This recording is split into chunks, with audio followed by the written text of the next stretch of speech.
সবকিছু ছবি তুলে ফেসবুকে দিতে হয় না, কিছু পার্সোনাল জিনিস থাকা লাগে, পার্সোনাল একটা area, personal space, personal life, personal charity, personal good deeds, এটা লাগবে আপনার।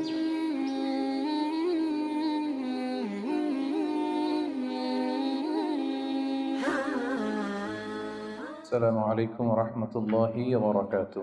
نحمده ونصلي على رسوله الكريم. أما بعد فأعوذ بالله من الشيطان الرجيم. بسم الله الرحمن الرحيم. মহান আল্লাহ রাব্বুল ইজ্জা ওয়াল জালালের দরবারে আমরা শুকরিয়া জ্ঞাপন করছি যে আল্লাহ তাআলা আজকে আমাদেরকে এশার সালাতের পরে এরকম চমৎকার একটি সোশ্যাল গ্যাদারিং এ একত্রিত হওয়ার তৌফিক এনায়েত করেছেন। আমরা শুরুতেই ফরমালি আল্লাহ তাআলাকে থ্যাঙ্কস জানাই, শুকরিয়া জানাই। আমরা সবাই পড়ছি কালিমাতুশ শুকর, আলহামদুলিল্লাহ। আজকের এই প্রোগ্রামে আমি সহিহ বুখারী থেকে একটি হাদিস আপনাদের সাথে শেয়ার করব, যে হাদিসটিতে আল্লাহ রাসূল সাল্লাল্লাহু আলাইহি ওয়াসাল্লাম 7 শ্রেণীর ব্যক্তিকে কিয়ামতের দিন আল্লাহ তাআলা আরশের ছায়ার নিচে ছায়া দিবেন। এই বিখ্যাত হাদিসটা আপনাদের সামনে উপস্থাপন করার চেষ্টা করব এবং আশা করব যে আপনারা মনোযোগ দিয়ে শুনবেন, যাতে করে শেষে আপনাদের কাছ থেকে আমি 1-2 মিনিটের সামান্য কিছু ফিডব্যাক নিতে পারি যে আপনারা কতটুকু বুঝতে পারলেন। সো মনোযোগটা একেবারে আমার দিকে হবে, হ্যাঁ, ডানে বায়ে কোনো দিকে তাকানো যাবে না। হাদিসটি সহিহ বুখারীতে এসেছে আর হাদিসটির বর্ণনাকারী হচ্ছেন সাইয়েদনা আবু হুরায়রা রাদিয়াল্লাহু তাআলা আনহু। عن أبي هريرة رضي الله تعالى عنه قال قال رسول الله صلى الله عليه وسلم 7 يظلهم الله في ظله يوم لا ظل إلا ظله إمام عادل وشاب نشأ في عبادة الله ورجل قلبه معلق بالمساجد ورجلان تحابا في الله اجتمعا عليه وتفرقا عليه ورجل دعته امرأة ذات منصب وجمال فقال إني أخاف الله ورجل تصدق بصدقة فأخفاها حتى لا تعلم شماله ما تنفق يمينه ورجل ذكر الله خاليا ففاضت عيناه رواه البخاري. এটা হচ্ছে হাদিসের টেক্সট। তো আবু হুরায়রা রাদিয়াল্লাহু তাআলা আনহু বর্ণনা করেন যে আল্লাহ রাসূল সাল্লাল্লাহু আলাইহি ওয়াসাল্লাম তিনি বলেছেন 7 শ্রেণীর ব্যক্তিকে, 7 ধরনের ব্যক্তিকে আল্লাহ তাআলা কিয়ামতের দিন in the day of judgement তার আরশের নিচে ছায়া দিবেন, যেদিন আল্লাহর আরশের ছায়া ছাড়া আর কোনো ছায়া থাকবে না। এর মধ্যে প্রথম শ্রেণী হচ্ছে ইমামুন আদিল, মানে the just ruler, the just king, ন্যায়পরায়ণ শাসক। প্রথম শ্রেণী হচ্ছে ন্যায়পরায়ণ শাসক বা রাষ্ট্রপ্রধান। 2 নম্বর হচ্ছে ওয়াশাবুন নাশা ফি ইবাদাতিল্লাহ, এমন যুবক যে তার যৌবনটাকে আল্লাহর ইবাদতে কাটিয়েছে। 3 নম্বর হচ্ছে ওয়ারাজুলুন কলবুহু মুআল্লাকুন বিল মাসাজিদ, এমন ব্যক্তি যার হৃদয়টা সবসময় মসজিদের সাথে লেগে থাকে, মসজিদের সাথে ঝুলে থাকে। 4 নম্বর হচ্ছে ওয়ারাজুলান তাহাব্বা ফিল্লাহ ইজতামা আলাইহি ওয়া তাফাররাকা আলাইহি, এমন 2 ব্যক্তি যারা একে অপরকে আল্লাহর জন্য ভালোবাসে, পৃথক হলেও আল্লাহর জন্য ভালোবাসাটা বজায় থাকে, একসাথে থাকলেও আল্লাহর জন্য ভালোবাসাটা বজায় থাকে। 5 নম্বরে হচ্ছে এমন ব্যক্তি দাআতহুম ইমরাআতুন যাতু মানসিবিন ওয়া জামাল, এমন ব্যক্তি যাকে সম্ভ্রান্ত বংশের খুব সুন্দরী রূপসী ভেরি বিউটিফুল লেডি একজন নারী তাকে পাপ কাজের জন্য আহ্বান করেছে, কিন্তু সেই পাপ কাজে সাড়া না দিয়ে প্রত্যাখ্যান করে বলেছে ইন্নী আখাফুল্লাহ, আমি এই কাজ করতে পারবো না, কারণ আমি ভয় পাই একজনকে, তিনি কে? আমি আল্লাহকে ভয় পাই। 6 নম্বর হচ্ছে ওয়ারাজুলুন তাসাদদাকা বিসাদাকা ফাআখফাহা হাত্তা লা তা'লামা শিমালুহু মা তুনফিকু ইয়ামিনুহু, এমন ব্যক্তি যে গোপনে দান করে, এত গোপনে দান করে যে তার ডান হাত কি দান করে তার বাঁ হাত টের পায় না। সুবহানাল্লাহি ওয়া বিহামদিহি। 7 নম্বরে হচ্ছে ওয়ারাজুলুন যাকারাল্লাহা খালিয়ান ফাফাদাত আইনাহু, 7 নম্বর ব্যক্তি হচ্ছে এমন ব্যক্তি যে একা একা আল্লাহকে স্মরণ করে চোখের পানি ছাড়ে, আল্লাহকে স্মরণ করে, আল্লাহর জিকির করে, আল্লাহর ভয়ে তার অশ্রুসিক্ত হয়, তার চোখ বেয়ে দাঁড় দাঁড় করে পানি নামে।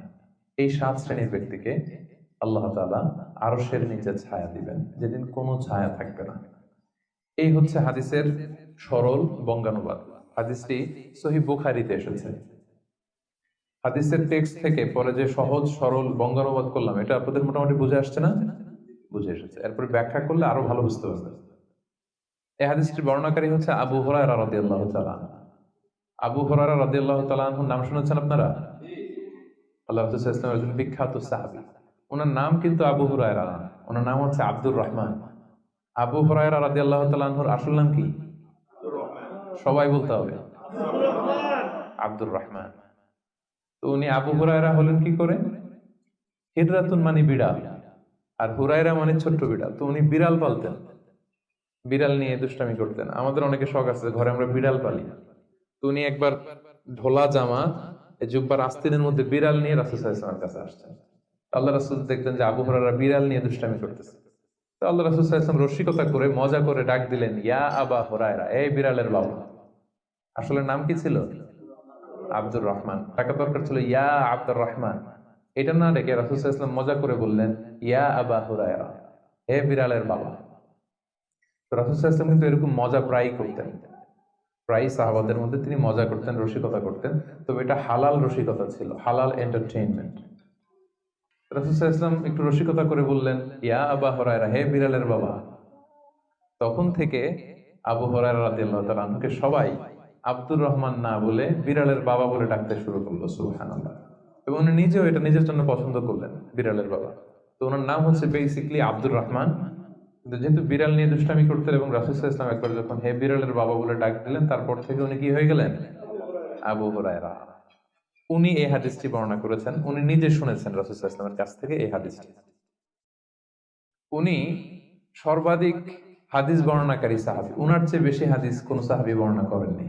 5374টি হাদিস বর্ণনা করেছেন। মসজিদে নববীর পাশে একটা বারান্দা আছে, এটাকে বলে সুফা। এই বারান্দায় যে সাহাবারা থেকে থেকে পড়াশোনা করতো, ওনাদেরকে বলা হতো আহলে সুফা। আবু হুরায়রা রাদিয়াল্লাহু তাআলা আনহু এই আহলে সুফার সদস্য ছিলেন। উনি বলতেন যে আমাদের অনেক সাহাবারা ব্যবসা করতো, কেউ এটা করতো সেটা করতো, আমি কিছুই করতাম না। আমার শুধু খাওয়ার ব্যবস্থাটা হইলেই আমি রাসূল সাল্লাল্লাহু আলাইহি ওয়াসাল্লামের সাথে থাকতাম, সারাদিন থাকতাম, আর উনি যাই বলতো আমি এটা মানুষের কাছে বর্ণনা করে পৌঁছে দিতাম। সুবহানাল্লাহ। এজন্যই উনি এত হাদিস বর্ণনা করেছেন। শুরুতে উনি এত হাদিস বর্ণনা করতে পারতেন না। উনি একবার বললেন, ইয়া রাসূলুল্লাহ সাল্লাল্লাহু আলাইহি সাল্লাম, আসমাউ মিনকা হাদিসান কাসীরান, আমি তো আপনার কাছ থেকে অনেক হাদিস শুনি, ফালা আহফাজ, কিন্তু এগুলো আমার মনে থাকে না, কি করব? আল্লাহ রাসূল সাল্লাল্লাহু আলাইহি ওয়াসাল্লাম বললেন, উবসুত রিদাক, তুমি তোমার চাদরটা বিছিয়ে দাও। আবু হুরায়রা রাদিয়াল্লাহু তাআলা আনহু চাদর বিছিয়ে দিলেন। রাসূল সাল্লাল্লাহু আলাইহি ওয়াসাল্লাম ওই চাদরের মধ্যে এরকম হাত বুলিয়ে দিলেন, বললেন এবার এটা গায়ে দাও। এটা গায়ে দেওয়ার পর থেকে উনি বললেন, এরপর থেকে জীবনে যত হাদিস শুনেছি আল্লাহ রাসূল সাল্লাল্লাহু আলাইহি ওয়াসাল্লামের মুখ থেকে একটাও ভুলি নাই, একটাও ভুলিনি। রাসূল সাল্লাল্লাহু আলাইহি ওয়াসাল্লামের দোয়ার বরকত, রাসূল সাল্লাল্লাহু আলাইহি ওয়াসাল্লামের দোয়ার বরকতটা এরকম ছিল, উনি যদি কোনো লোনা পানির কুয়ার মধ্যে অজু করে কুলির পানি ফেলতেন, ওটা মুহূর্তের মধ্যে মিঠা পানির কুয়া হয়ে যেত। গাছের মধ্যে ফল ধরে না, রাসূল সাল্লাল্লাহু আলাইহি ওয়াসাল্লাম টাচ করলে এর পরের বছর ফল হতে হতে একেবারে সয়লাব।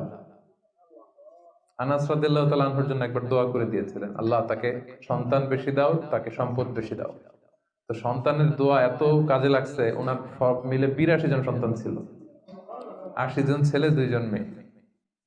আর উনি বলতেন যে আমার এমন খেজুরের বাগান ছিল, মদিনার সবার খেজুরের বাগান বছরে খেজুর দিত একবার, আমার খেজুরের বাগানে বছরে খেজুর হতো 2 বার। রাসূল সাল্লাল্লাহু আলাইহি ওয়াসাল্লামের দোয়ার বরকত।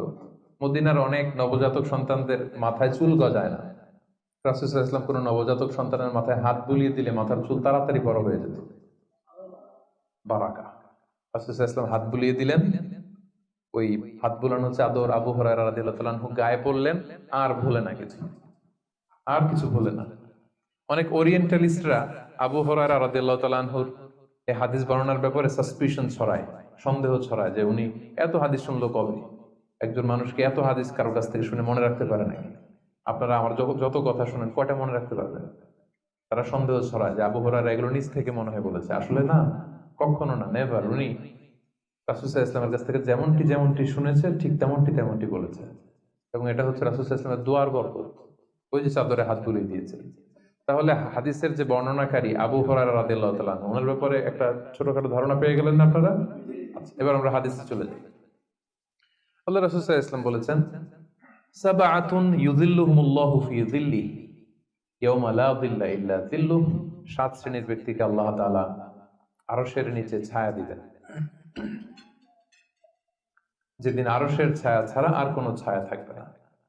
ইউযিল্লুহুমুল্লাহু ফি যিল্লিহি, আল্লাহ তাআলা সেদিন তার নিজের ছায়া দিবেন, বলতে উদ্দেশ্য হচ্ছে ফি যিল্লি আরশিহি, আল্লাহর আরশের ছায়ায় তিনি 7 শ্রেণীর ব্যক্তিকে সেদিন রাখবেন। আল্লাহর আরশের ব্যাপারে আপনারা শুনেছেন না, যে আর রহমানু আলাল আরশি ইস্তাওয়া, আল্লাহ তাআলা আরশের উপর পজিশন নিয়েছেন। আল্লাহ তাআলার পজিশন কোথায়? আরশের উপর। আরশ হচ্ছে মহাবিশ্বের সবকিছুর উপরে এটার অবস্থান। আমরা খালি চোখে উপরে কি দেখি? আকাশ। আসলে আমরা আকাশ দেখি না, এটা দেখি মহাশূন্য, স্পেস। প্রথম আকাশ যে কত বড় তার কোনো হিসাব নাই। এই যে পৃথিবী থেকে সূর্য 13 লক্ষ গুণ বড়, পুরো পৃথিবীটাই তো আমাদের দেখার সুযোগ হয়নি। এই পৃথিবীর চেয়ে নাকি এবার সূর্য কয় গুণ বড়? কেন ইমাজিন দ্যাট, 13 লক্ষ গুণ বড়। সূর্যের চেয়ে এরকম কোটি কোটি গুণ বড় তারা আছে। এরকম বিলিয়ন বিলিয়ন তারা নিয়ে আমাদের গ্যালাক্সির নাম হচ্ছে মিল্কি ওয়ে। এটার পরে আরেকটা গ্যালাক্সি সবচেয়ে কাছের অ্যান্ড্রোমেডা, এটা আরো বড়। ওইখানে বিলিয়ন বিলিয়ন ট্রিলিয়ন গ্যালাক্সি, এরকম প্রত্যেকটা গ্যালাক্সি ঘুরছে, প্রত্যেকটা তারা তাওয়াফ করছে মহাশূন্যে। এরকম হাজার কোটি তারা নিয়ে আমাদের প্রথম আকাশের মহাশূন্য। প্রথম আকাশ কিন্তু অনেক উপরে। এই যে নাসার বিজ্ঞানীরা, অমুক বিজ্ঞানীরা রকেট দিয়ে এখানে যায় ওখানে যায়, এরা প্রথম আকাশের 1 কোটি ভাগের 1 ভাগও এখন অর্জন করতে পারেনি। ওই প্রথম আকাশের পরে হচ্ছে দ্বিতীয় আকাশ। ওই দ্বিতীয় আকাশের তুলনায় প্রথম আকাশটা কত ছোট শুনেন। আপনার হাতের আংটি যদি আপনি বিশাল মাঠের মধ্যে ছেড়ে দেন, একটা মরুভূমির মধ্যে ফেলে দেন, পুরো মাঠের তুলনায় হাতের আংটি যত ছোট, আল্লাহর দ্বিতীয় আসমানের তুলনায় আল্লাহর প্রথম আসমানটা ঠিক তত ছোট। দ্বিতীয় আসমান আরো বড়, তৃতীয়টা আরো বড়, যত উপরে ঊর্ধ্বাকাশের যত কাহিনী একটার চেয়ে একটা বড়, এরকম 7টা আকাশ। তার উপরে সিদরাতুল মুনতাহা, বর্ডার এরিয়া। তার উপরে লা জামান লা মাকান, ওইখানে সময়ের হিসাব নাই, স্পেস নাই, সময় নাই। কারণ আল্লাহর সময় দিয়ে বাঁধা যায়? আমাদের জন্য বসতে জায়গা লাগে। আল্লাহর পজিশন নিতে কি জায়গার প্রসঙ্গটা আসে না? কারণ লাইসা কামিসলিহি শাই, উনি কারো মতো না, উনি উনার মতো। ওয়ালাম ইয়াকুল্লাহু কুফুয়ান আহাদ, তার মতো কেউ নাই। তো তিনি কার মতো? তিনি তার মতো। তার মতো কেউ নাই, তো তিনি কার মতো? তিনি তার মতো। তার উপরে হচ্ছে আল্লাহর কুরসি, তার উপরে আল্লাহর আরশ, সেখানে আল্লাহর পর্দা। এই পর্দার পেছনে আল্লাহ তাআলার সত্তা। আমাদের বাড়ির পর্দাগুলো কি দিয়ে তৈরি বলেন তো? কাপড় দিয়ে। আল্লাহর পর্দাগুলো আলো দিয়ে তৈরি, নূরের পর্দা। পর্দাটাই আলো। এজন্য সাহাবারা জিজ্ঞেস করেছিলেন, ইয়া রাসূলুল্লাহ হাল রাআইতা রাব্বাক, আপনি কি মেরাজের রাতে আপনার রবকে দেখেছিলেন? রাসূল সাল্লাল্লাহু আলাইহি ওয়াসাল্লাম বলেছিলেন, নূরুন আন্না আরাহু, উনি তো নূর, আলোর পর্দা, চোখ ঝলসে যাওয়ার মতো অবস্থা, আমি কিভাবে দেখবো? তার মানে সরাসরি দেখেননি। আল্লাহ তাআলার সাথে সিক্রেট মিটিং হয়েছিল, কনভারসেশন হয়েছিল, কথাবার্তা হয়েছিল। তার উপরে হচ্ছে আরশ। ওই আরশের ছায়ার নিচে কিয়ামতের ময়দানে আল্লাহ তাআলা 7 শ্রেণীর ব্যক্তিকে স্থান দিবেন। কয় শ্রেণীর? 7 শ্রেণীর ব্যক্তিকে স্থান দিবেন, যে দিনটা হবে 50 আলফা সানাহ মিম্মা তা'উদ্দুন, 50,000 বছরের সমান একটা দিন, কিয়ামতের দিন। 50,000 বছর। মানুষগুলো সব হয়রান হয়ে যাবে। ইউহশারুন নাসু ইয়াউমাল কিয়ামাতি হুফাতান উরাতান মুশাতান গুরলা। রাসূল সাল্লাল্লাহু আলাইহি ওয়াসাল্লাম বললেন, প্রতিটি মানুষ হুফাত, কারো পায়ে জুতা নেই। আমাদের প্রত্যেকের জুতা আছে না আজকে? সেদিন জুতা থাকবে না। উরাতান, নেকেড, উলঙ্গ। গাড়ি নাই, কিছু নাই, ঘোড়া নাই। গুরলা, জন্মদিনের পোশাকে সবাই পাগলের মতো। আম্মা জান আয়েশা বলেন, ইয়া রাসূল, এটা কেমন কথা? কারো গায়ে যদি ড্রেস না থাকে তো সবাই লজ্জা পাবে না? একে অন্যকে দেখে হাসাহাসি করবে না? আল্লাহ রাসূল সাল্লাল্লাহু আলাইহি ওয়াসাল্লাম বললেন, লিকুল্লি ইমরিইম মিনহুম ইয়াওমা ইযিন শাআনু ইউগনি। আয়েশা, সেদিনটা এত ভয়ঙ্কর হবে যে অন্যের কি অবস্থা এটা চিন্তা করতেই সে ভুলে যাবে। নিজের অবস্থা নিয়ে এত পেরেশানিতে সে থাকবে, ঘর্মাক্ত, ক্লান্ত, শ্রান্ত, পেরেশান। সূর্যটা একেবারে মাথার কাছে চলে আসবে। সূর্যের তাপে মাথার মগজগুলো গলে নাকের ছিদ্র, কানের ছিদ্র দিয়ে বেয়ে বেয়ে পড়বে। জিহ্বাটা কুকুরের মতো বেরিয়ে আসবে সামনের দিকে। মানুষ হাঁপাতে থাকবে, দৌড়াতে থাকবে, ক্লান্ত শ্রান্ত, কেউ কাউকে চেনে না। ইয়াউমা ইয়াফিরুল মারউ মিন আখিহি ওয়া উম্মিহি ওয়া আবিহি ওয়া সাহিবাতিহি ওয়া বানিহি। ভাই ভাইকে চিনবে না, পরিচয় দিবে না, মা ছেলেকে দেখে পরিচয় দিবে না, বন্ধু বন্ধুকে দেখে পরিচয় দিবে না, সবাই ইয়া নফসি ইয়া নফসি। ওই ভয়ঙ্কর দিনে আল্লাহ তাআলা 7 শ্রেণীর লোককে তার আরশের নিচে ছায়া দিবেন। আমরা কি চাই না যে আমরা ওই 7 শ্রেণীর অন্তর্ভুক্ত হই? আমরা আল্লাহ তাআলার কাছে কামনা করি আমরাও যেন সেই 7 শ্রেণীর অন্তর্ভুক্ত হয়ে সে ভয়ঙ্কর দিনে আল্লাহ তাআলার আরশের নিচে ছায়া পেতে পারি। আরো জোরে আমরা সবাই পড়ি আমিন। ওই 7 শ্রেণীর ব্যক্তিদের মধ্যে প্রথম শ্রেণী হচ্ছে ইমামুন আদিল, ন্যায়পরায়ণ শাসক, the just ruler, the just king. যেই বাদশাহ, যেই শাসক, যেই কিং তার প্রজাদের প্রতি ন্যায়পরায়ণ ভাবে বিচার করে, ইকুয়ালি ট্রিট করে সবাইকে, কারোর উপর জুলুম করে না, কারণ আল্লাহ তাআলা জুলুম পছন্দ করেন না। আল্লাহ কি কারোর উপর জুলুম করেন? কিয়ামতের দিনের বিচারে তিনি কারোর উপর জুলুম করবেন? আল্লাহ তাআলা বলেন ইন্নী হারামতু যুলমা আলা নাফসি, আমি আমার উপর জুলুমকে হারাম করেছি, ফালা তাযালামু, তাই তোমরাও তোমাদের উপর জুলুম করো না, খবরদার। আর যুলমু যুলুমাতুন ইয়াউমাল কিয়ামা, যারা পৃথিবীর বুকে কারো উপর জুলুম করবে, এই জুলুমটা জুলুমাত হয়ে, অন্ধকার হয়ে তার কাঁধে চেপে বসবে কিয়ামতের দিন। সো আল্লাহ তাআলা প্রথম 7 জনের মধ্যে সর্বপ্রথম যাকে আরশের নিচে ছায়া দিবেন তিনি হচ্ছেন ইমামুন আদিল, just king, the just ruler, ন্যায়পরায়ণ শাসক, যারা আদালতের সাথে কাজ করে। ইন্নাল্লাহা ইয়া'মুরুকুম বিল আদলি ওয়াল ইহসান, আল্লাহ তাআলা এই আদালতের ব্যাপারে, জাস্টিসের ব্যাপারে সবসময় তিনি আদেশ করেন। জাস্টিস ভায়োলেট হয়, ন্যায়পরায়ণতা, ইনসাফ এটা ভায়োলেট হয়, এটা আল্লাহ তাআলা কখনো চান না। যারা বিচার করার সময় ন্যায় বিচার করে, উভয় পক্ষের কথা শুনে, যারা রায় দেওয়ার সময় ন্যায় সঙ্গত ভাবে রায় দেয়, যারা জনগণের ট্রিট করার সময় সঠিকভাবে ট্রিট করে, সেই ধরনের রাজা যারা, সেই ধরনের কিং যারা, রুলার যারা, তারা সেখানে স্থান পাবে। এটা শুধু আল্লাহর কাছেই না, তারা যারা জাস্ট রুলার তাদেরকে দুনিয়ার মানুষরাও পছন্দ করে না অনেক। উদাহরণস্বরূপ বলছি, ফর এন এক্সাম্পল, এই যে রেসেপ তাইয়েব এরদোগান, জাস্ট উদাহরণ, আরো অনেক ভালো ভালো রুলার আছে, আপনারা আরো ভালো বলতে পারবেন। তো এই যে তুরস্কের রেসেপ তাইয়েব এরদোয়ান মুসলিম বিশ্বের বিভিন্ন ইস্যু নিয়ে উনি খুব কনসার্ন, চমৎকার চমৎকার উদ্যোগ নিচ্ছে, এটা আমাদের খুব ভালো লাগে না? আমাদেরকে অনুপ্রাণিত করে, আমাদেরকে উজ্জীবিত করে। ইভেন কি অমুসলিম রাষ্ট্রপ্রধান যারা এই জাস্ট রুলার, যারা সব সময় কি করে, ন্যায়পরায়ণতার সাথে মানুষের সাথে ট্রিট করে, তাদেরকে সবাই পছন্দ করে। কানাডার প্রধানমন্ত্রীর নাম জানেন আপনারা? এই যে জাস্টিন ট্রুডো, সে অমুসলিম, তাই না? খ্রিস্টিয়ান খুব সম্ভবত, তারপরেও তাকে সবাই খুব পছন্দ করে। কেন? He is a just ruler, তাই না? জনগণের প্রতি সে ন্যায়পরায়ণ, একজন ন্যায়পরায়ণ রাষ্ট্রনায়ক সে। সো ইমামুন আদিল, প্রথম শ্রেণী হচ্ছে এমন শাসক যে হচ্ছে ন্যায়পরায়ণ, যার কাছে কেউ বিচার চাইলে সে মাজলুম হয় না, তার জনগণের প্রতি যে দায় দায়িত্ব এটা সে সঠিকভাবে পালন করে। বিচার করার সময়, রায় দেওয়ার সময় সে উল্টাপাল্টা রায় দেয় না, আদালতের সাথে সবাইকে এক চোখে দেখে। এই ব্যক্তিকে সেদিন আল্লাহ তাআলা আরশের নিচে ছায়া দিবে। এই পয়েন্টটা সবার কাছে ক্লিয়ার না? আচ্ছা, ইমামুন আদিল।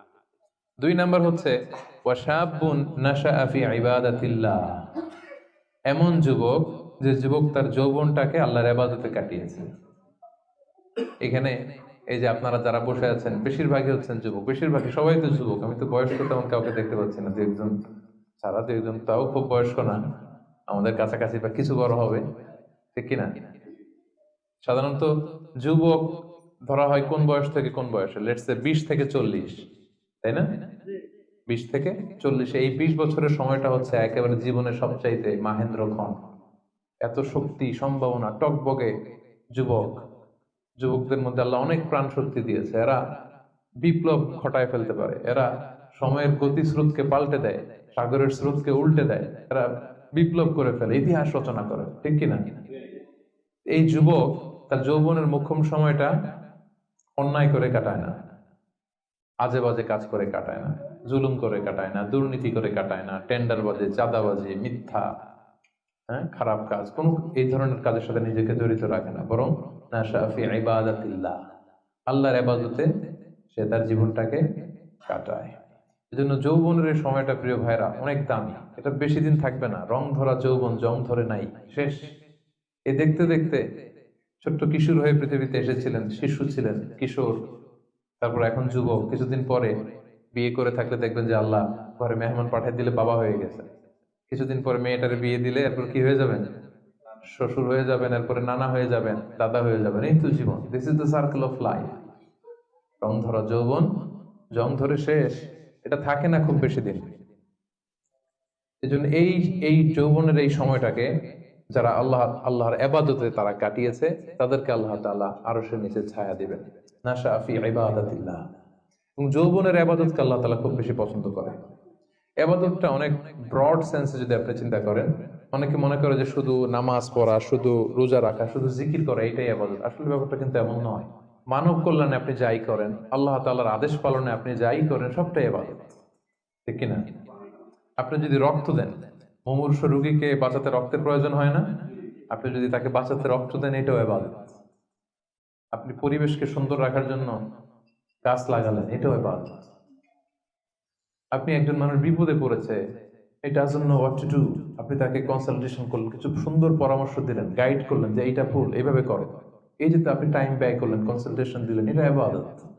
অনেকে মনে করে যে শুধু তাসবিহ, জিকির, কোরআন তেলাওয়াত এগুলোই মনে হয় ইবাদত। না, যে পথেই আল্লাহর সন্তুষ্টি, যে কাজ করলে আল্লাহ তাআলা সন্তুষ্ট হন, এই সবগুলো কাজই কিন্তু ইবাদত। তাই যৌবনের এই মোক্ষম সময়টাতে আল্লাহ তাআলার ইবাদত করে আমাদেরকে কাটাতে হবে। ওমা খালাকতুল জিন্না ওয়াল ইনসা ইল্লা লিয়াবুদুন। আমি মানব জাতি আর জিন জাতিকে কেবলই সৃষ্টি করেছি আমার ইবাদতের জন্য।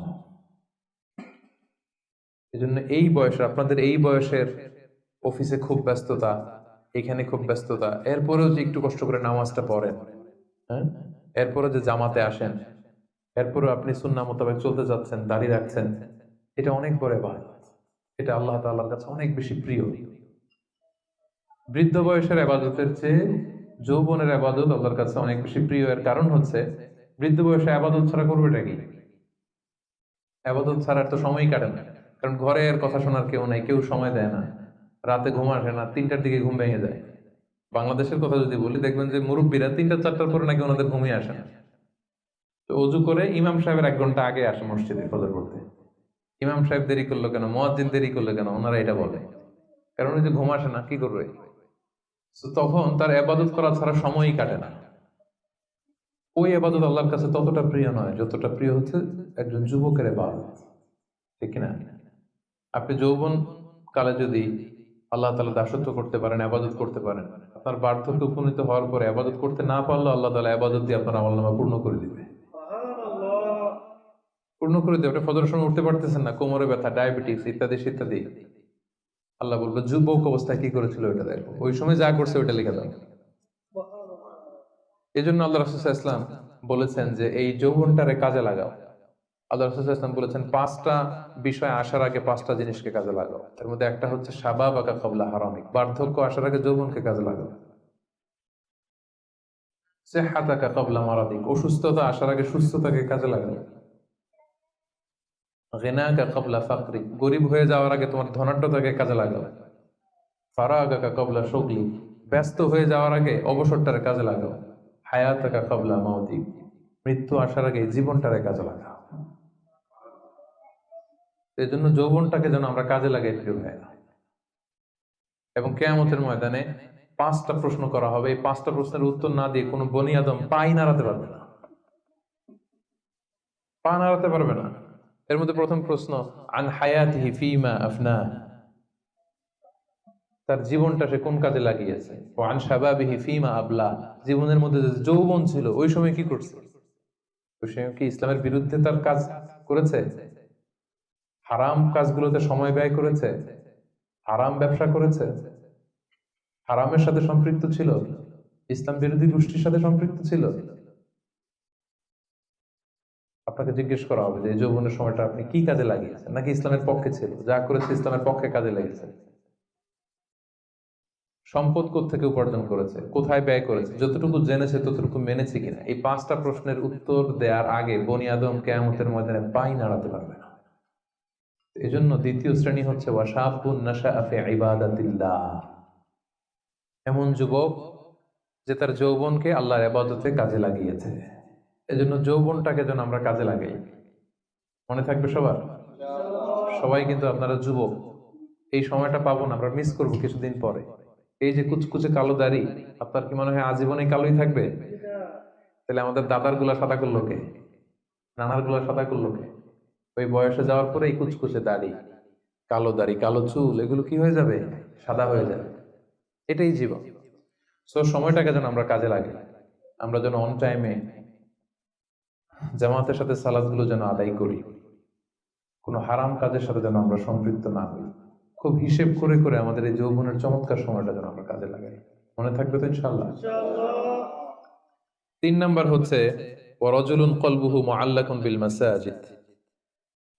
এমন ব্যক্তি যার হৃদয়টা সবসময় মসজিদের সাথে ঝুলে থাকে, মসজিদের সাথে সবসময় লেগে থাকে, মসজিদের সাথে সম্পৃক্ত, মসজিদ ছাড়া আর কিছু ভালো লাগে না। এরকম কিছু টাইপ লোক আছে না? মসজিদ থেকে নামাজ পড়ে চলে আসছে বাসায়, কিন্তু মন পড়ে আছে কই? আমাদের অনেকের যায় মসজিদে কিন্তু মন থাকে কই? বাড়িতে। উল্টা হয়ে যায় আর কি, উল্টা যেন না হয়। অনেকে দেখবেন যে জোহরের নামাজ পড়ে বাসায় আসছে, বাট মনটা পড়ে আছে মসজিদে। এই 3 নাম্বার ব্যক্তি হচ্ছে রাজুলুন কলবুহু মুআল্লাকুন বিল মাসাজিদ। 3 নাম্বার ওই ব্যক্তিকে আল্লাহ আরশের নিচে জায়গা দিবে যার হৃদয়টা মসজিদের সাথে লেগে থাকে। আর মসজিদ খুব ভালো লাগে। জোহর পরে বাসায় আসে কিন্তু মনটা পড়ে থাকে মসজিদে, ভাবে যে আসরটা পড়তে কখন যাব।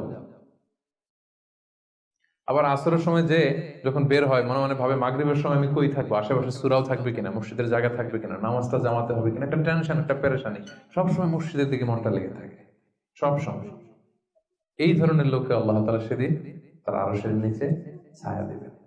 একটা হাদিস আল্লাহ রাসূল সাল্লাল্লাহু আলাইহি ওয়াসাল্লাম বলেছেন যে মান গাদা ইলাল মসজিদি আও রাহা আ'আদাল্লাহু লাহু নুজুলান ফিল জান্নাতি কুল্লামা গাদা আও রাহা। সকাল সন্ধ্যা যে ব্যক্তি সবসময় মসজিদে যায়, যতবার সে মসজিদে যাবে ততবার আল্লাহ তাআলা জান্নাতের মধ্যে তার জন্য স্পেশাল একটা অ্যাপার্টমেন্ট তৈরি করবেন, স্পেশাল একটা বাঙ্কুয়েট হল তৈরি করবেন। যে এরকম বাঙ্কুয়েট হল যেখানে তার হসপিটালিটি, তাকে আপ্যায়নের জন্য ফেরেশতারা বসে থাকবে। আল্লাহু আকবার। এজন্য মসজিদের সাথে যেন আমরা আমাদের সম্পর্কটাকে গড়ে তুলি। যদিও এই কোভিড এর কারণে মসজিদে যাওয়ার সুযোগ খুব একটা আমাদের হচ্ছে না। আমি জানি না আপনাদের এলাকাগুলোতে কি অবস্থা, যেতে পারেন না। আমি নিজেও অনেকদিন মসজিদে নামাজ পড়তে পারছি না। মাঝে মাঝে আমাদের ইউনিভার্সিটিতে যেতাম জুমার সালাতে, এখন সেটাও যাওয়া যায় না, সুযোগ নাই। একটা সময় ছিল অনেকে যায় না, এখন মসজিদের দরজাগুলো বন্ধ। আমার মোহতারাম মরহুম নানা শ্বশুর গোলাম সরোয়ার সাইদি নানা ইন্তেকাল করেছেন, আপনারা জানেন। উনি চমৎকার একটা আলোচনা করেছিলেন। উনি বলছিলেন যে হে যুবক, তুমি কি এখনো মসজিদে যাবে না? তুমি কি দেখছো না গোটা বিশ্বের মসজিদগুলোতে তালা ঝুলছে? কখন তোমার হুঁশ ফিরবে? আর কবে তুমি নামাজি হবে? এখন তো তুমি চাইলেও যেতে পারবে না, এখন তো চাইলেও যেতে পারছি না, ঠিক কিনা? একটা সময় যাই নাই, অনেকেই যায় নাই। এখন মন চাচ্ছে মসজিদে যে নামাজ পড়বো, তারপরও যাওয়ার সুযোগ নাই। এই যে মালয়েশিয়াতে প্রায় 1 বছর ধরে আমরা মসজিদে রেগুলারলি যেতে পারছি না। কিছুদিন অবস্থা ভালো হলে খুলে দেয়, তারপরে আবার লকডাউন, আবার এমসিও, মুভমেন্ট কন্ট্রোল অ্যাক্ট। তো চাইলেও কিন্তু আমরা যেতে পারবো না। এবং এই পরিস্থিতি থেকে আসলে উত্তরণ হবে কিনা আমাদের কোনো গ্যারান্টি আছে? নতুন আরেকটা করোনা ভাইরাসের ধরন পাওয়া গিয়েছে ইউকেতে, লকডাউন, সব ইন্টারন্যাশনাল ফ্লাইট ক্যান্সেল। ওইটা নাকি এই কোভিড এর 10 গুণ বেশি শক্তিশালী। এটা যদি চারদিক থেকে হামলা করে, অ্যাটাক করে, আমরা যাবো কোথায়? একটা সময় মসজিদে আমরা যাই নাই, এখন চাইলেও যেতে পারছি না। সম্মানিত ভাইয়েরা, আমরা আল্লাহ তাআলার কাছে দোয়া করি যে আমাদের এই কঠিন পরিস্থিতি থেকে আল্লাহ তাআলা আমাদেরকে উত্তরণ দিক, মসজিদগুলোকে আল্লাহ তাআলা খুলে দেওয়ার ব্যবস্থা করে দিক, আমরা যেন আবার আগের মতো মসজিদে যে আল্লাহ তাআলাকে সেজদা দিতে পারি। সো রাজুলুন কলবুহু মুআল্লাকুন বিল মাসাজিদ। 3 নাম্বার হচ্ছে এমন ব্যক্তি যার অন্তরটা সবসময় মসজিদের সাথে লেগে থাকে। দেখবেন অনেক লোক আছে মসজিদে গেলে ভালো ফিল করে, he feels good, he feels very comfortable. মসজিদে গেলে কেমন যেন একটা আরাম লাগে, শান্তি লাগে, প্রশান্তি অনুভব হয়, হয় না আপনাদের? মসজিদে গেলে অনেকের ঘুমও চলে আসে শান্তির ছুটে। মসজিদে জুমার খুতবা দেওয়ার সময় ঘুম আসে না অনেকের? কারণ ওই সব গুনার বোঝা তো মসজিদের বাইরে ফেরেশতারা রেখে দিয়েছে। এবার হালকা হয়ে, পাতলা হয়ে, প্রশান্ত চিত্তে মসজিদে ঢুকলে প্রশান্তির ঘুম চলে আসে। এজন্য আমাদের কামনা, ইচ্ছা, বাসনা, আকাঙ্ক্ষা এমন যেন হয় যে আমরা যেন সবসময় মসজিদ কেন্দ্রিক থাকতে পারি। কাজী নজরুল খুব চমৎকার করে লিখেছেন, মসজিদেরই পাশে আমার যাতে গড়ে বসে মুয়াজ্জিনের আজান শুনতে পাই। শুনেছেন না আপনারা? মসজিদেরই পাশে আমায় কবর দিও ভাই, যেন গড়ে হতেও মুয়াজ্জিনের আজান শুনতে পাই। আমার গোরের পাশে দিয়ে ভাই নামাজিরা যাবে, পবিত্র সেই পায়ের ধ্বনি এ বান্দা শুনতে পাবে। গোরাজাব হতে গুনাহগার পাইবে রেহাই। বলেন সবাই, মসজিদেরই পাশে আমায় কবর দিও ভাই, যেন করে হতেও মুয়াজ্জিনের আজান শুনতে পাই। কত মুমিন নামাজি ভাই মসজিদাঙ্গিনাতে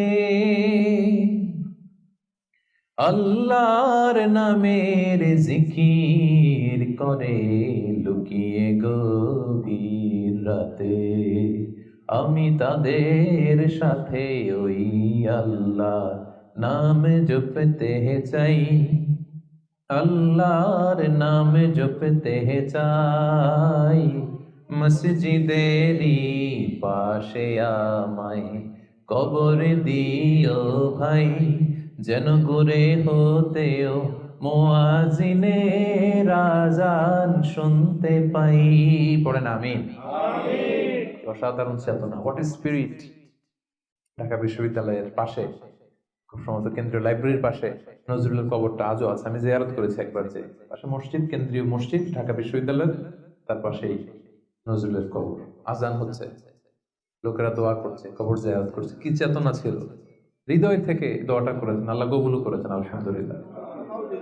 রাজুলুন কলবুহু মুআল্লাকুন বিল মাসাজিদ। 3 নম্বর ব্যক্তি হচ্ছে যার হৃদয়টা সবসময় মসজিদের সাথে ঝুলে থাকে, সালাতের সাথে ঝুলে থাকে, সিজদার সাথে ঝুলে থাকে। মসজিদের সাথে সম্পর্ক আমরা বাড়াবো তো এখন থেকে, ইনশাআল্লাহ। রাজি আছেন সবাই? ইনশাআল্লাহ। আচ্ছা, চতুর্থ শ্রেণী হচ্ছে রাজুলানি তাহাব্বা ফিল্লাহ ইজতামা আলাইহি ওয়া তাফাররাকা আলাইহি। এমন 2 ব্যক্তি যারা একে অপরকে আল্লাহর জন্য ভালোবাসে, যারা একে অপরকে আল্লাহর জন্য ভালোবাসে। আল্লাহর জন্য ভালোবাসা, তারা যাই করে আল্লাহর জন্য করে। আমরা একে অপরের সাথে দেখা হলে বলি না, ভাই উহিব্বুকা ফিল্লাহ, আপনাকে আমি আল্লাহর জন্য ভালোবাসি, বলি না? এই যে আল্লাহর জন্য ভালোবাসা, একে অপরকে আল্লাহর জন্য যদি কেউ ভালোবাসে, এই 2 জন লোককে আল্লাহ তাআলা সেদিন আরশের নিচে ছায়া দেবে। হাদিসে কুদসিতে আল্লাহ তাআলা সেদিন বলবেন, আইনাল মুতাহাব্বুনা বিজালালি, আমার জন্য একে অপরকে ভালোবাসছি তারা কোথায়? কোথায় তোমরা যারা আমার জন্য একে অপরকে ভালোবেসেছো, কোথায় তোমরা? আসো। আজকে উযিল্লুকুম ফি যিল্লি ইয়াওমা লা যিল্লা ইল্লা যিল্লি, আজকে আমার আরশের নিচে আমি তোদের ছায়া দিয়ে রাখবো। আজকে আমার দেয়া ছায়া ছাড়া আর কোনো ছায়া নাই। তাই আমরা একে অপরকে যারা আল্লাহর জন্য ভালোবাসবো, তাদেরকে আল্লাহ তাআলা সেদিন আরশের নিচে ছায়া দিবেন। সুবহানাল্লাহ পড়েন। আল্লাহর জন্য ভালোবাসা কি? যাকে দেখলে আল্লাহর কথা স্মরণ হয়, তার কথা শুনলে আল্লাহর কথা স্মরণ হয়, তার সাথে বসলে আখিরাতের কথা স্মরণ হয়। এমন বন্ধু আরেকজন আছে, এর সাথে বসলেই শুধু হিন্দি সিনেমার গান, এর সাথে বসলেই শুধু হারাম আলাপ, এর সাথে বসলেই অপ্রয়োজনীয় কথাবার্তা, অন্যের গীবত, চগলখড়ি, ব্যাকবাইটিং, এগুলো। এটা আল্লাহর জন্য তার সাথে সম্পর্ক নয়। তার সাথে সম্পর্কটা আমার আল্লাহর জন্য, আল্লাহ তাআলার কারণে আমি তাকে ভালোবাসি, কারণ সে আল্লাহর বান্দা, সে আল্লাহর প্রিয় বান্দা, সে আল্লাহর আদেশগুলো মেনে চলে। তাহলে একে অপরের ভালোবাসা হবে কার জন্য? আল্লাহর জন্য।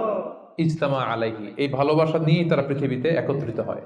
ওয়া তাফাররাকা আলাইহি, এবং আল্লাহর উপর ভালোবাসা অবশিষ্ট রেখে তারা পৃথিবী ত্যাগ করে। এই ধরনের লোককে আল্লাহ তাআলা সেদিন আরশের নিচে ছায়া দিবেন। এজন্য আমাদের সব কাজগুলো যেন প্রিয় ভাই একমাত্র আল্লাহর খুশির জন্য হয়। দুনিয়ার লোভের জন্য, দুনিয়ার স্বার্থের জন্য কোনো কাজ করা যাবে না। আপনি যদি দুনিয়ার স্বার্থের জন্য কোনো কাজ না করে শুধু আল্লাহর খুশির জন্য করেন, দুনিয়ার স্বার্থে এমনি উদ্ধার হয়ে যাবে, আই গ্যারান্টি। আপনি কয়েকদিন প্র্যাকটিস করে দেখেন যে যেটাই করব আমার আল্লাহ এই কাজে সন্তুষ্ট কিনা, এটা আপনি দেখে করেন, দেখবেন দুনিয়ার সবকিছু আপনার হাতের মুঠোয় চলে আসবে। গোটা দুনিয়াটা আপনার হাতের মুঠোয় আসবে যদি আল্লাহকে আপনি এইখানে স্থান দেন। আর দুনিয়াটারে এইখানে স্থান দিলে গোটা দুনিয়া আপনাকে অপমান করে ছাড়বে, ঠিক কিনা? এজন্য আমাদের ভালোবাসা যেন হয় শুধু কার জন্য? আল্লাহ রাসূল সাল্লাল্লাহু আলাইহি ওয়াসাল্লামকে আল্লাহ তাআলা আদেশ করেছেন, হে নবী আপনি বলে দেন, কুল ইন্না সলাতি ওয়া নুসুকি ওয়া মাহইয়ায়া ওয়া মামাতি লিল্লাহি রাব্বিল আলামিন। হে নবী আপনি বলে দিন আমার সালাত, আমার যাকাত, আমার রোজা, আমার হজ সবকিছু একজনের জন্য, তিনি কে? তাই আমাদের একে অপরের ভালোবাসাটা কার জন্য? আমি আপনাদেরকে আল্লাহর জন্য ভালোবাসি, এই যে আপনারাও আমাকে আল্লাহর জন্য ভালোবাসেন। তাহলে আমরা কিন্তু এই 7 শ্রেণীর ক্যাটাগরির মধ্যে পড়ে গেছি। আলহামদুলিল্লাহ করবেন না? তাহলে একে অপরকে কার জন্য ভালোবাসবেন? দুনিয়ার স্বার্থে? No, never. একজনের খুশির জন্য, তিনি কে? একে অপরকে যখন ইমানি ভাইকে, দিনী ভাইকে যখন কেউ আল্লাহ তাআলার জন্য ভালোবাসে, এই ব্যক্তিদেরকে আল্লাহ তাআলা সেদিন তার আরশের নিচে ছায়া দিবেন। তাহলে কয়টা গেল 7টার মধ্যে থেকে? কয়টা মনে আছে তো? আরো কয়েক মিনিট বলি না? আচ্ছা, 5 নাম্বার হচ্ছে ওয়ারাজুলুন দাআত ইমরাআতুন যাতু মানসিবিন ওয়া জামাল। এমন লোক, দাআত ইমরাআতুন যাতু মানসিবিন ওয়া জামাল, এমন ব্যক্তি যাকে কোনো সম্ভ্রান্ত, ডিগনিফাইড এন্ড প্রেস্টিজিয়াস ফ্যামিলির খুব দেখতে সুন্দর, গর্জিয়াস, বিউটিফুল কোনো লেডি তাকে পাপ কাজের জন্য আহ্বান করলো, বিবাহ বহির্ভূত সম্পর্কের জন্য, দৈহিক সম্পর্কের জন্য আহ্বান করলো, এবং সে চাইলেই এই অশ্লীল কাজে, এই ব্যভিচারে, এই পাপ কাজে জড়িত হয়ে যেতে পারত, কিন্তু সে সেটা করেনি, সুযোগ পেয়েও এই কাজ করেনি, বরং সে সাহসিকতার সাথে বলেছে ইন্নী আখাফুল্লাহ, আমার পক্ষে এই প্রপোজাল, এই প্রস্তাব মেনে নেওয়া সম্ভব নয়, কারণ আমি একজনকে ভয় করি, তিনি কে? যাদের হৃদয়ে আল্লাহর ভয় আছে তাদের দ্বারা এই পাপ কাজ করা সম্ভব? সম্ভব না। ইন্নী আখাফুল্লাহ, আমি আল্লাহ তাআলাকে ভয় করি। জুলাইখা যখন ইউসুফ আলাইহিস সালামের প্রেমে মত্ত হয়ে, পাগল হয়ে নিজেকে প্রেজেন্ট করেছিল যে ইউসুফ আমি তোমার প্রেমে পাগল, পৃথিবীর কেউ টের পাবে না, 7টা তালা মেরেছে দরজায়, এই রাজপ্রাসাদের সিক্রেট রুম, আসো আমরা একে অপরের সাথে এই কাজে লিপ্ত হই। ইউসুফ আলাইহিস সালাম বলেছিলেন একই কথা, মাআযাল্লাহ, মাআযাল্লাহ, আমি আল্লাহর কাছে এই পাপ কাজ থেকে পানাহ চাই, আমার পক্ষে সম্ভব না, কারণ পৃথিবীর কেউ দেখে না, কিন্তু দেখে কে? আপনি দরজা বন্ধ করে, লাইট বন্ধ করে, সুইচ বন্ধ করে দিয়ে, পর্দা লাগাই দিয়ে আপনি পাপ করছেন, কেউ দেখে নাই পৃথিবীর, পুলিশ দেখে নাই, সিসি ক্যামেরা অফ করা, কেউ দেখে নাই, কিন্তু একজন দেখে, তিনি কে? সবার চোখকে ফাঁকি দেয়া যায়, কিন্তু আল্লাহর চোখ ফাঁকি দেয়া যাবে? এজন্য প্রিয় ভাইয়েরা, একজন মুমিন বান্দার জীবনে তার চরিত্রটা সবচাইতে দামি। এই যে এখানে আপনারা সবাই যুবক, এটা আমাদের ওয়াজ, আমাদের জন্য রেলেভেন্ট। এজন্য ইংরেজিতে বলা হয় when money is lost something is lost, যখন টাকা নষ্ট হয়, টাকা হারায়, এটা সামথিং, হাতের ময়লা আবার আসবে। when health is lost something is lost, যখন স্বাস্থ্য নষ্ট হয়, এটা কিছু একটা জিনিস নষ্ট হয়, কিন্তু when character is lost everything is lost, যখন চরিত্র শেষ, ওর কিচ্ছু নাই, ওর সব শেষ, ঠিক কিনা? এজন্য প্রিয় ভাইয়েরা, আমাদের চরিত্রটাকে হেফাজত করতে হবে। এটা হচ্ছে খুবই রেলেভেন্ট ওয়াজ আমাদের জন্য। শয়তানের হাতছানি, চাকচিক্যময় হাতছানি আমাদেরকে পাপের পথে নিয়ে যেতে পারে, কিন্তু খবরদার, ইউসুফ আলাইহিস সালামের সেই শিক্ষা যেন আমরা ধারণ করি, আমরা যেন বলি মাআযাল্লাহ, ইন্নী আখাফুল্লাহ, আমি আল্লাহ তাআলাকে ভয় করি। আমি কাকে ভয় করি? আল্লাহ তাআলাকে। আল্লাহ ইজ ওয়াচিং মি, আল্লাহ আমাকে দেখছেন, পৃথিবীর কেউ দেখে না, কিন্তু দেখে কে? আল্লাহ তাআলা, তিনি দেখেন। এজন্য আল্লাহ তাআলা বিশ্বাসীদেরকে বলেছেন কুল লিল মুমিনিনা ইয়াগুদ্দু মিন আবসারিহিম, হে নবী এই বিশ্বাসীদের বলুন তারা যেন তাদের চোখকে নামায়, lower your eyesight, lower your gauge, নিজের চোখের লাগাম টেনে ধরতে হবে, ওয়াহফাযু ফুরুজাহুম, এবং নিজের প্রাইভেট, নিজের লজ্জাস্থানের হেফাজত করতে হবে। আল্লাহ রাসূল সাল্লাল্লাহু আলাইহি ওয়াসাল্লাম বলেছেন মাইয়াদমান লি মা বাইনা লিহিয়াইহি ওয়া মা বাইনা রিজলাইহি আদমান লাহুল জান্নাহ। একটু খেয়াল করে শুনেন, আল্লাহ রাসূল বলেছেন আমার যে উম্মত আমাকে 2টা অঙ্গের গ্যারান্টি দিবে যে এই 2 অঙ্গ দিয়ে সে কোনো পাপ করবে না, তাহলে ওই উম্মতকে আমি জান্নাতের গ্যারান্টি দিয়ে দিলাম। অঙ্গ 2টা কি? এক হচ্ছে 2 চোয়ালের মাঝখানে যে অঙ্গটা থাকে, মানে জিহ্বা, আরেক হচ্ছে 2 পায়ের মাঝখানে যেটা থাকে, প্রাইভেট, মানুষের লজ্জাস্থান। এই 2টা অঙ্গের গুনাহ করবে না বলে যদি কোনো উম্মত আমার গ্যারান্টি দেয়, আমি আমার ওই উম্মতকে জান্নাতের গ্যারান্টি দিব। এজন্য চক্ষুকে হেফাজত করতে হবে, নজরকে হেফাজত করতে হবে। বিশ্বাসীদের বৈশিষ্ট্য হচ্ছে ওয়াল্লাযীনা হুম লিফুরুজিহিম হাফিজুন, বিশ্বাসীরা তাদের প্রাইভেট লজ্জাস্থানের হেফাজত করে। তারা বিয়ে ছাড়া অন্য কোনো ভাবে যৌন সম্পর্কে জড়ায় না। তারা একটা বৈধ যৌন সম্পর্কে, হালাল যৌন সম্পর্কে তারা জড়ায়। বিয়ে ছাড়া কোনো যৌন সম্পর্ক ইসলাম আমাদের জন্য হালাল করে নাই। এজন্য যুবকদেরকে বিষ্ণু ইসলাম বলেছেন, ইয়া মা'আশারাশ শাবাব মান ইসতাতাআ মিনকুমুল বাআতা ফালিয়াতাযাওয়াজ, যাদের সক্ষমতা আছে আর্থিক এবং শারীরিক, ফালিয়াতাযাওয়াজ, বিয়ে করো। ফাইন্নাহু আগাদ্দু লিল বাসার, বিয়ে করলে চোখ নিম্নগামী হয়। ওয়া আহসানু লিল ফারাজ, লজ্জাস্থান হেফাজতে থাকে। ওয়া মান লাম ইয়াস্তাতি, যার সক্ষমতা নাই বিয়ে করার, ফাআলাইহি বিসসাওম, সে রোজা রাখো। সে কি করো? রোজা রাখো। ফাইন্নাহু লাহু বিজা, কারণ এই রোজার মাধ্যমে তাকে পাপ কাজ থেকে আল্লাহ তাআলা বাঁচাবেন। সুবহানাল্লাহ। এখানে বিয়ে করছেন না সবাই? সবাই বিবাহিত? আচ্ছা, আলহামদুলিল্লাহ। আল্লাহ তাআলা খুব দ্রুত যারা বিয়ে করে নাই তাদেরকেও বিয়ের ব্যবস্থা করে দেয়। বিয়েটা কিন্তু ভাই অনেক বরকতের। বিয়েটা কি অনেক বরকতের।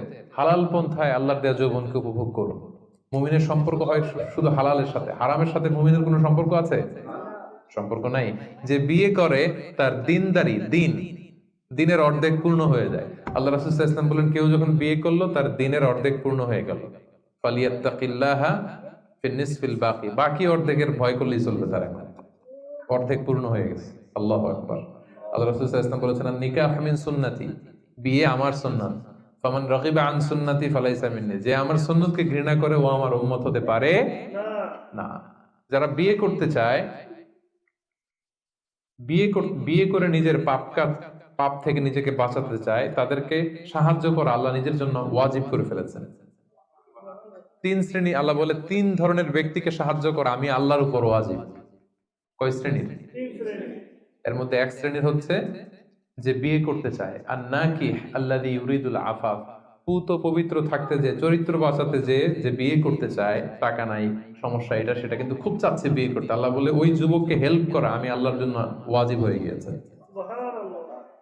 অনেকে বিয়ে করে না এই জন্য যে আগে ধনী হয়ে নেই, টাকা পয়সা কিছু হোক এরপরে বিয়ে করবো, কিন্তু ইসলামের সিস্টেম হচ্ছে আগে বিয়ে করো, এরপরে আমি আল্লাহ তোমার ধনী বানাই দেবো।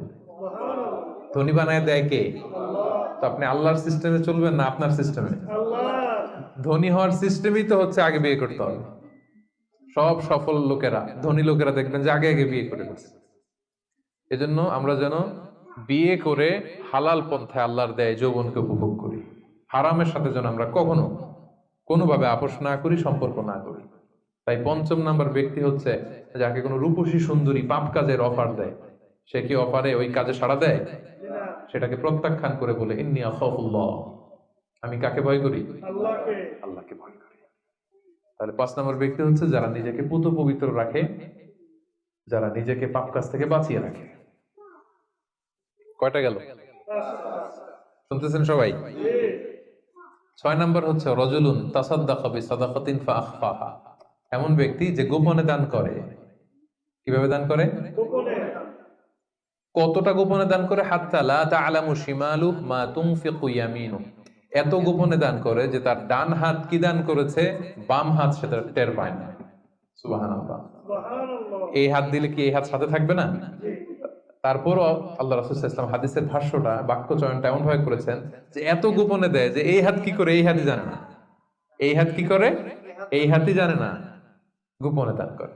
প্রকাশ্যে দান করা জায়েজ, দেখিয়ে দান করা জায়েজ আছে, কিন্তু শ্রেষ্ঠ দান, ভালো দান হচ্ছে গোপনে দান। কারণ দেখিয়ে দান করলে এটা আল্লাহর কাছে কবুল হতেও পারে, নাও হতে পারে। আপনার মনের মধ্যে রিয়া, লোক দেখানো ভাব থাকতে পারে, তাই না? আমাদের দেশে অনেক প্রোগ্রামে, মসজিদে, মাহফিলে বলে যে অমুক ভাই চেয়ারম্যান সাহেব, অমুক এমপি, অমুক দানবীর, উনি 1 লক্ষ টাকা, বলেন মারহাবা। তো সবাই বলে মারহাবা, আর উনারও একটা ইচ্ছা যে আমার একটু বলুক সবাই মারহাবা, দানবীর বলুক, আমি যে শিল্পপতি, বিজনেস ম্যাগনেট, একটু নাম টাম হোক আমার।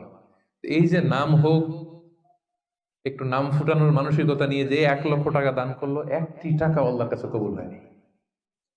কারণ লোক দেখানো মানসিকতা নিয়ে করলে এটা আল্লাহ কবুল করে না। কারণ ওইখানে সে 2 জনের সন্তুষ্টি চাচ্ছে, লোকেও ভালো বলুক, আল্লাহও ভালো বলুক। নো, আল্লাহ এটা নিবে না, শিরক করে ফেলছেন। শিরক মানে আল্লাহর সাথে যদি কাউরে আবার সাথে চান, আপনি অন্য কাউকে চাইতে পারবেন না, দেখাতে হবে একজনকে, তিনি কে? এটাকে বলা হয় শিরকুল আসগার, ছোট শিরক। লৌকিকতা, লোক দেখানো মানসিকতা, এটা ছোট শিরক, বড় শিরক না, এটা ছোট শিরক। তো এই লৌকিকতার মানসিকতা আমাদেরকে বন্ধ করতে হবে। অনেক দানবীর দানশীল ব্যক্তি কিয়ামতের দিন জাহান্নামে যাবে। আল্লাহ বলবে যাও, go to the hell fire, জাহান্নামে যাও। সে বলবে আল্লাহ আমি তো কোটি কোটি টাকা দিয়েছি, ইয়াতিমখানা করলাম, মসজিদ করলাম, এটা করলাম, চ্যারিটি ফাউন্ডেশন করলাম, এত দান সাদকা করার পরে আমি জাহান্নামে যাব? আল্লাহ বলবেন সেটা তুমি করেছো, মানুষ তোমাকে হাতেনতাই বলবে, দানবীর বলবে, তোমাকে বিজনেস ম্যাগনেট বলবে, নাম ফুটানোর জন্য বলছো। তো নাম তো দুনিয়াতে হয়েছে, যেটা চাইছিলে ওটা তো পাইছো, আমার কাছে কি? আমার কাছে তোমার জন্য কিছু নাই, যাও জাহান্নামে যাও। ওইরকম দানশীল যেন আমরা না হয়, আল্লাহ আমাদেরকে হেফাজত করুন। গোপনে দান, যদিও সেটা অল্প হয়। কেউ নাই, একটা লোক বসে আছে অন্ধ, আস্তে করে 100 টাকা বের করে দিয়ে দিলেন, কেউ দেখে নাই, দেখার দরকারও নাই। যিনি দেখার দরকার উনি দেখছে, উনি কে? মসজিদের দান বাক্স 500 টাকা দিয়ে দিলেন, কেউ দেখে নাই। এটা দুনিয়ার কাউকে খুশি করার জন্য আপনি দেন, শুধু আল্লাহকে দেখানোর জন্য দিয়েছেন। এই দানটা আল্লাহ খুব পছন্দ করে। সাদাকাতুস সির তুতফিউ গাদাবার রব, গোপন দান আল্লাহর রাগকে প্রশমিত করে, আল্লাহর রাগকে কমিয়ে দেয়। গোপন দান, জন্য এই গোপন দানটা খুবই জরুরি। মুসনাদে আহমদ ইবনে হাম্বলের একটি হাদিস, পৃথিবী যখন আল্লাহ বানালেন, পৃথিবী কাঁপতে আরম্ভ করেছে, হেলে দুলে পড়ছে। আল্লাহ পৃথিবীতে পাহাড় নামিয়ে দিলেন, পাহাড় ঢুকিয়ে দিলেন। পাহাড় যখন প্যারেকের মতো ঢুকিয়ে দিলেন পৃথিবীতে, পৃথিবী আর কাঁপে না, আর ভূমিকম্প হয় না, আর নড়ে না। এই দৃশ্য ফেরেশতারা দেখে তো অবাক, বললেন ইয়া আল্লাহ, পাহাড়ের এত শক্তি যে পৃথিবীর মধ্যে পাহাড় যখন প্যারেকের মতো ঢুকাই দিলেন, পৃথিবী আর কাঁপে না, পৃথিবী একেবারে স্টেবল। ইয়া রাব্বি হাল মিন খালকিকা শাইউন আশাদ্দু মিনাল জিবাল, আল্লাহ আপনার সৃষ্টির মধ্যে পাহাড়ের চাইতে শক্তিশালী কি কিছু আছে? ফেরেশতারা জিজ্ঞেস করছে, আল্লাহ বলেন আছে। কি সেটা? আল হাদিদ, লোহা। আল্লাহ বললেন লোহা পাহাড়ের চাইতে শক্তিশালী, কারণ লোহা দিয়ে পাহাড় কাটা যায়, ঠিক না? লোহার হাতুড়ি দিয়ে পাহাড় কাটা যাবে না? কাটা যাবে। ফেরেশতারা বললেন হে আল্লাহ, হাল মিন খালকিকা আশাদ্দু মিনাল হাদিদ, তাহলে লোহার চেয়েও কি শক্তিশালী কিছু আপনার সৃষ্টিকুলের মধ্যে আছে? আল্লাহ বললেন আছে, সেটা হচ্ছে আন্নার, আগুন। কারণ আগুনের মধ্যে লোহা ঢেলে দিলে লোহা গলে যায়, তাইলে লোহা শক্তিশালী নাকি আগুন? শক্তিশালী। ফেরেশতারা আবার আশ্চর্য হয়ে বলল ইয়া রাব্বি হাল মিন খালকিকা শাইউন আশাদ্দু মিনান নার, আল্লাহ আগুনের চাইতে শক্তিশালী কিছু আছে? আল মা, পানি। আল্লাহ বললেন পানি আরো শক্তিশালী, কারণ আগুন দাউ দাউ করে জ্বলে, ওখানে পানি দিলে কি হয়? আগুন থপ করে নিভে যায়। ফেরেশতারা আবার অবাক হচ্ছে, বললেন ইয়া রাব্বি হাল মিন খালকিকা শাইউন আশাদ্দু আলাল মা, পানির চাইতে শক্তিশালী কি কিছু আছে আপনার সৃষ্টির মধ্যে? আল্লাহ বললেন আছে। আর রিহ, বাতাস, কারণ বাতাসের ধাক্কায় পানি একদিক থেকে আরেক জায়গায় যায়। জলের মধ্যে যখন বাতাসের উচ্ছ্বাস হয়, জল উচ্ছ্বাস তৈরি হয়, তাহলে বাতাস আরো শক্তিশালী। ফেরেশতারা বললেন ইয়া রাব্বি হাল মিন খালকিকা আশাদ্দু মিনার রিহ, আল্লাহ বাতাসের চাইতেও কি কোনো শক্তিশালী কিছু এই মহাবিশ্বে আছে? আল্লাহ বললেন আছে। সেটা কে? বনি আদম। এমন বনি আদম যে গোপনে দান করে, এমন বনি আদম যে সিক্রেটলি চ্যারিটি করে, মানুষকে দেখাতে যায়, আস্তে করে 2 টাকা, আস্তে করে 10 টাকা, আস্তে করে 50 টাকা, আস্তে করে 1 লক্ষ টাকার চেক পাঠায় দিল একটা এতিমখানায়, কেউ দেখে না, দেখাইতেও চায় না। এই লোকটা ওই বাতাসের চাইতে বেশি শক্তিশালী। আল্লাহু আকবার। তাহলে গোপন দান আল্লাহর কাছে এত প্রিয়, যারা গোপনে দান করে তাদেরকে আল্লাহ তাআলা সেদিন আরশের নিচে ছায়া দিবেন। সুবহানাল্লাহ। এজন্য প্রিয় ভাইরা, আমাদের প্রত্যেকের কিছু গোপন আমলের দরকার আছে। গোপন, এটা কাউরে দেখানোর দরকার নাই, সবকিছু মানুষকে দেখাতে হয় না, সবকিছু ছবি তুলে ফেসবুকে দিতে হয় না। কিছু পার্সোনাল জিনিস থাকা লাগে, পার্সোনাল একটা area, personal space, personal life, personal charity, personal good deeds, এটা লাগবে আপনার। এটা আল্লাহ তাআলা বেশি পছন্দ করেন। হাল্লাকা সিররুন ইনদাল্লাহ বাইনাকা আনতা ওয়া বাইনাল্লাহ, এমন কোন গোপন জিনিস তোমার আর তোমার রবের মাঝে আছে যেটা তোমার রব ছাড়া কেউ জানে না? হাল্লাকা সিররুন ইনদাল্লাহ বাইনাকা আনতা ওয়া বাইনাল্লাহ, হাল্লাকা সাদাকাতুন তাখফা লা ইয়ালামুহা ইল্লাল্লাহ, হাল্লাকা সিররুন ইনদাল্লাহ বাইনাকা আনতা ওয়া বাইনাল্লাহ, হাল্লাকা সাদাকাতুন তাখফা লা ইয়ালামুহা ইল্লাল্লাহ। সুবহানাল্লাহ। তোমার আর তোমার রবের মাঝে এরকম গোপন কোনো ডিলিংস আছে যেটা কেউ জানে না? জীবনে কখনো গোপন দান করছো যেটা কেউ দেখেনি? ওইটাই কাজে লাগবে। এজন্য ষষ্ঠ শ্রেণী হচ্ছে ওই ব্যক্তি যে গোপনে দান করে, সিক্রেট চ্যারিটি করে। গোপনে দান করতে রাজি আছেন তো সবাই? নট নেসেসারি যে খুব বিগ অ্যামাউন্ট লাগবে। 1 রিঙ্গিত, কয় রিঙ্গিত? ওইটার আল্লাহ পেলে পুষে উহুদ পাহাড়ের সমান উঁচু করে আপনার আমল নামায় ঢুকাই দিবে। কটা গেল? 7 নাম্বার হচ্ছে রাজুলুন যাকারাল্লাহ খালিয়ান ফাফাদাত আইনা, যে ব্যক্তি গোপনে আল্লাহর জিকির করে, আল্লাহকে স্মরণ করে আর চোখের পানি ছাড়ে। কি ছাড়ে? চোখের পানি ছাড়ে। আমাদের তো চোখের পানি নামে না। কবে যে শেষ জীবনে কেঁদেছি আমাদের অনেকের মনেই পড়ে না। আরে কবে যেন কাঁদলাম সর্বশেষ? আল্লাহর ভয়ে। এত ব্যস্ত জীবন, এত যান্ত্রিক জীবন, এত বিজি স্ক্যাজুল, আল্লাহর ভয়ে যে নিজের গুনার কথাগুলো স্মরণ করে একটু চোখের পানি ফেলবো এটাই ভুলে গেছি। যারা গোপন ভাবে আল্লাহ তাআলাকে স্মরণ করে চোখের পানি ফেলে, আল্লাহ ওই ব্যক্তিকে আরশের নিচে ছায়া দিবেন। 2 ফোঁটা পানি আল্লাহর কাছে সবচাইতে প্রিয়। এক হচ্ছে জিহাদের ময়দানে রক্তের ফোঁটা, আরেক হচ্ছে অনুতপ্ত বান্দার চোখের পানির ফোঁটা। জাহান্নামের আগুন কি দুনিয়ার আগুনের মতো? অনেক শক্তিশালী। পৃথিবীর কোনো কিছু এটাকে নিভাতে পারে না, কিছু না। শুধু পারে একটা জিনিস, সেটা হচ্ছে চোখের পানি। সেটা কি? চোখের পানি শুধু জাহান্নামের আগুনকে নেভাতে পারে। এজন্য রাসূল সাল্লাল্লাহু আলাইহি ওয়াসাল্লাম আল্লাহ তাআলার কাছে বলতেন, আল্লাহুম্মা ইন্নী আউযু বিকা আন আইনিন লা তাদমা। আল্লাহ, ওই চোখ থেকে আমি পানাহ চাই যে চোখ কাঁদে না, যে চোখ দিয়ে পানি নামে না। এরকম চোখ আমি চাই না। আল্লাহ, এমন চোখ আমি চাই যে চোখ তোমার ভয়ে অশ্রু বিসর্জন দেয়। তাহলে সর্বশেষ শ্রেণী হচ্ছে যে ব্যক্তি গোপনে আল্লাহর ডাকে আর আল্লাহর ভয়ে চোখের পানি ছাড়ে। এই 7 শ্রেণীর ব্যক্তিকে আল্লাহ তাআলা সেই ভয়ঙ্কর দিন, যেদিন কোনো ছায়া নাই, গরম, পেরেশান, মানুষ ক্লান্ত শ্রান্ত ঘর্মাক্ত, সে ভয়ঙ্কর দিন আল্লাহ তাআলা আরশের নিচে আমাদেরকে ছায়া দিবেন। আমরা যেন এই 7 শ্রেণীর অন্তর্ভুক্ত হতে পারি। আল্লাহ তাআলা আমাদের তৌফিক দান করুক। আমরা বলি আমিন। আমি আপনাদের বোঝার জন্য আরেকবার করে রিপিট করছি শুধু নামটা। হাদিসের বর্ণনাকারী আবু হুরায়রা রাদিয়াল্লাহু তাআলা আনহু, আল্লাহ রাসূল সাল্লাল্লাহু আলাইহি ওয়াসাল্লাম বলেছেন 7 শ্রেণীর ব্যক্তিকে আল্লাহ তাআলা আরশের নিচে ছায়া দিবেন। এর মধ্যে এক শ্রেণীর হচ্ছে দ্য জাস্ট রুলার, ন্যায়পরায়ণ শাসক, রাষ্ট্রনায়ক। 2 নাম্বার ওয়া শাবুন নাশাআ ফি ইবাদাতিল্লাহ, এমন যুবক যে তার যৌবনের সময়টাকে আল্লাহর ইবাদতে কাটিয়েছে। 3 নাম্বার ওয়া রাজুলুন কলবুহু মুআল্লাকুন বিল মাসাজিদ, এমন লোক যার হৃদয়টা মসজিদের সাথে লেগে থাকে, খালি মসজিদ পাগল মানুষ। 4 নাম্বার রাজুলান, এমন 2 লোক তাহাব্বা ফিল্লাহ ইজতামা আলাইহি ওয়া তাফাররাকা আলাইহি, আল্লাহর জন্য একে অপরকে ভালোবাসে। 5 নাম্বার এমন লোক যাকে কোনো নারী, সুন্দরী রূপসী নারী পাপ কাজের অফার দেয়, সে অফার নেয় না, সে প্রত্যাখ্যান করে, রিজেক্ট করে দিয়ে বলে আমি আল্লাহকে ভয় পাই। 6 নাম্বার যে গোপনে দান করে, সিক্রেট চ্যারিটি করে, লোক দেখানো দান নয়। 7 নাম্বার যে ব্যক্তি গোপনে আল্লাহর জিকির করে আর চোখ দিয়ে দাঁড় করে পানি না। এই 7 শ্রেণীর ব্যক্তিকে আল্লাহ তাআলা তার আরশের নিচে ছায়া দিবেন। এখন আমাদের প্রতিযোগিতা করা দরকার না যে আমরা এই 7টা গুণের কতটা নেয়া আমাদের পক্ষে সম্ভব। আমরা জানি যে আমরা জাস্ট রুলার এটা হইতে পারবো না, আমরা তো দেশের প্রধান হইতে পারবো না, কিন্তু আমরা তো যুবক, আমাদের যৌবনটা আমরা আল্লাহর ইবাদতে কাটাতে পারি, তাই না?